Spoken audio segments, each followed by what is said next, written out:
तारिक इमरान जी, अशोक जी के साथ मैं मीडिया के तमाम बंधुओं का स्वागत करता हूं।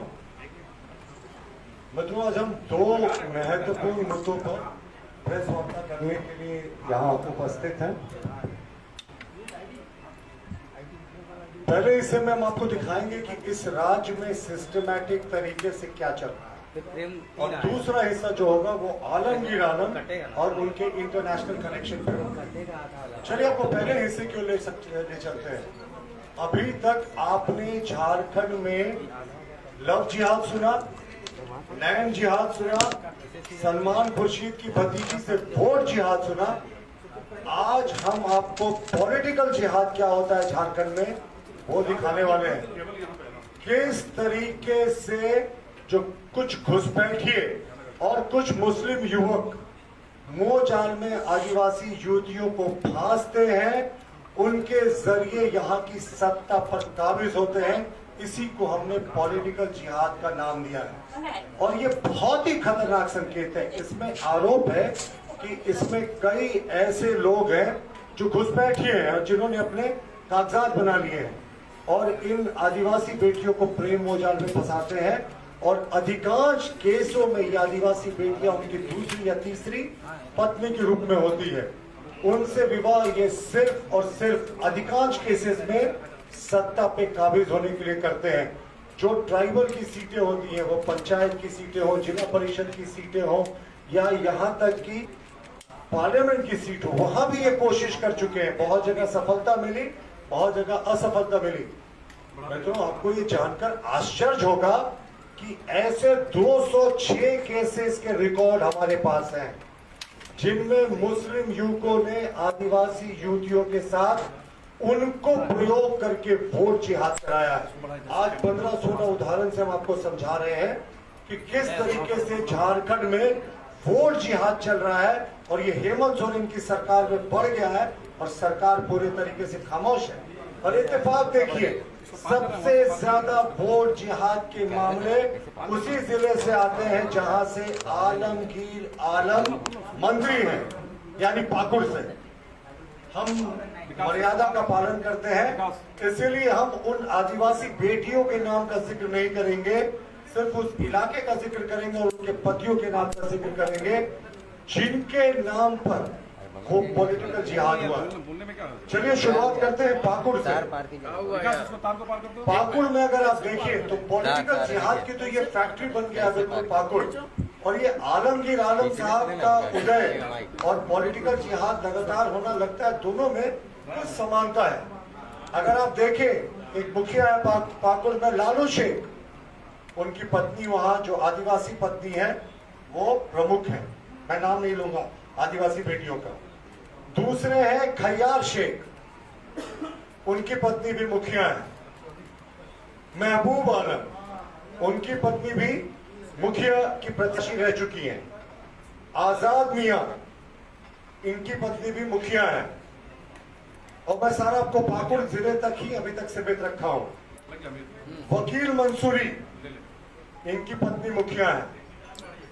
राजमहल में 2019 में उम्मेद अली अंसारी ने अपनी पत्नी को एक राष्ट्रीय दल से उम्मीदवार बना डाला था।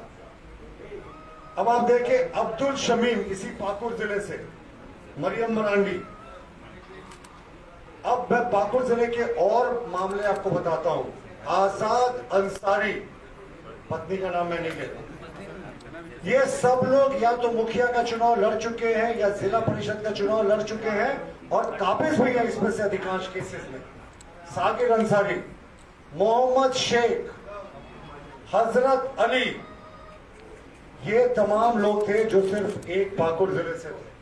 हमने बताया ना आपको कि 200 से ज्यादा हम लोगों ने टीका इकट्ठा किया है।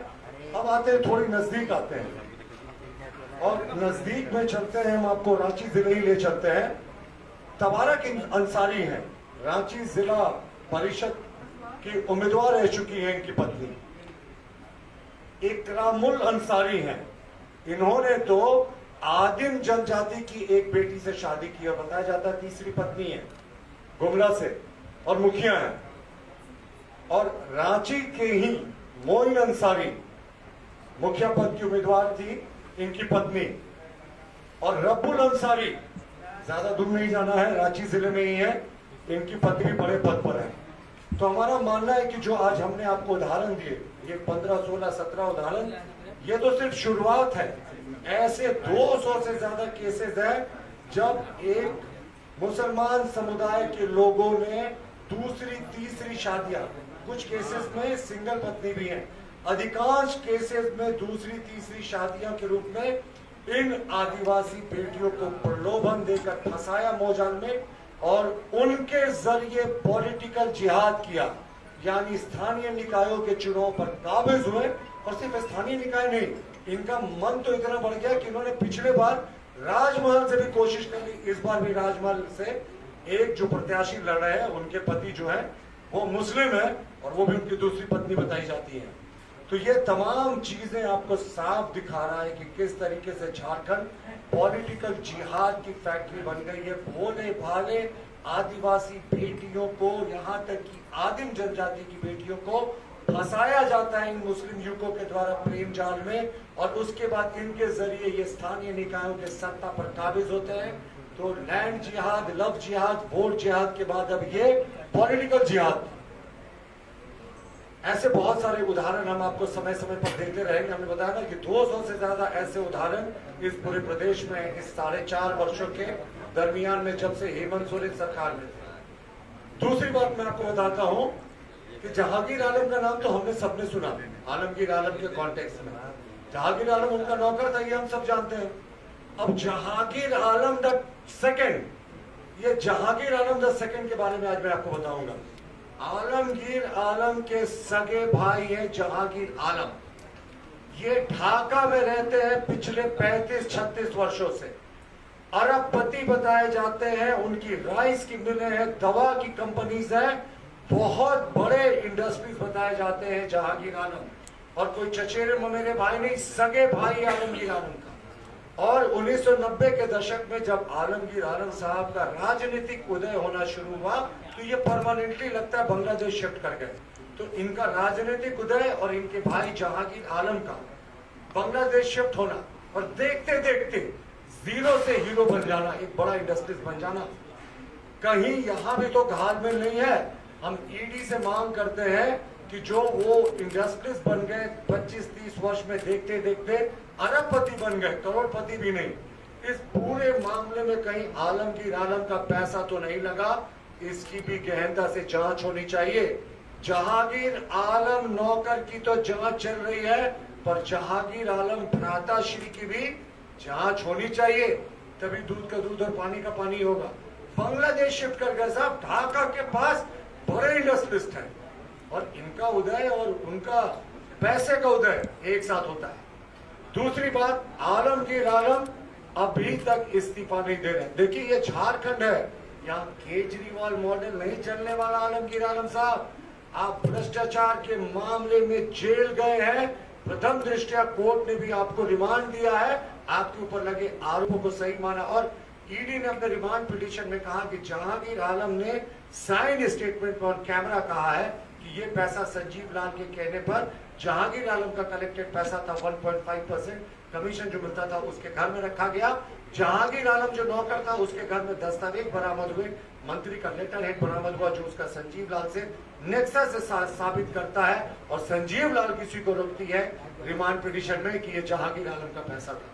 तो 2+2 सीधा 4 होता जा रहा है, और ये साफ दिखाता है कि इनकी जो ईडी के रिमांड में दिया गया है कि जो पैसा है वो जहांगीर आलम के घर में, उसका आलमगीर आलम से सीधा कनेक्शन था। और ये दूसरे जो जहांगीर आलम है उनकी भी जांच होनी चाहिए। बहरहाल पॉलिटिकल जिहाद बहुत बड़ा मुद्दा है। हमारी सरकार इस बार पूरे चीज को रिव्यू करेगी कि आदिवासी बेटियों को लगातार जो शिकार बनाया जाता है राजनीतिक रूप से सरकार पे काबिज होने का, ये बंद हो। जी प्रतुल जी, ये जिसको आप पॉलिटिकल जिहाद का मामला बता रहे हैं, क्या ये जो आदिवासी महिलाएं हैं, कहीं इन्होंने कंप्लेन दर्ज किया है इस मामले को लेकर कि हमें जबरदस्ती फंसाया गया या शादी किया गया, ऐसा कुछ है? या ये डाटा का सोर्स क्या है? क्या थानों से लिया गया है ये डाटा? ये डाटा आप चेक कर सकते हैं। मैंने जितने नाम आपको बोले ये सब उनकी पत्नियां हैं। और ये पॉलिटिकल जिहाद कैसा, देखिए सबसे पहले क्या होता है कि ये माना जाता है कि अगर कोई शादी कर रहा है तो उसके धर्म में वो परिवर्तन कराता है। बड़े कन्वीनियंटली इनको धर्म परिवर्तन नहीं कराया गया, इनको ट्राइबल रहने दिया गया, इनको चुनाव लड़ने दिया गया। और डेटा की जहां तक बात है, इंतजार कीजिए, हमारे आज प्रेस कॉन्फ्रेंस के बाद कई सारी बहनें जिनसे हमने संपर्क किया वो भी इसकी खिलाफत कर रही हैं, क्योंकि कोई दूसरी और तीसरी पत्नी का दर्जा सिर्फ पॉलिटिकल पावर पे पॉलिटिकल जिहाद करने के लिए करे तो ये उनको भी मंजूर नहीं। कुछ केसेस में सिंगल मैरिजेस भी हैं, पर अधिकांश केसेस में ऐसे मामले हैं। इंतजार कीजिए साहब, पूरी विस्तृत रिपोर्ट भी हम आपको देंगे।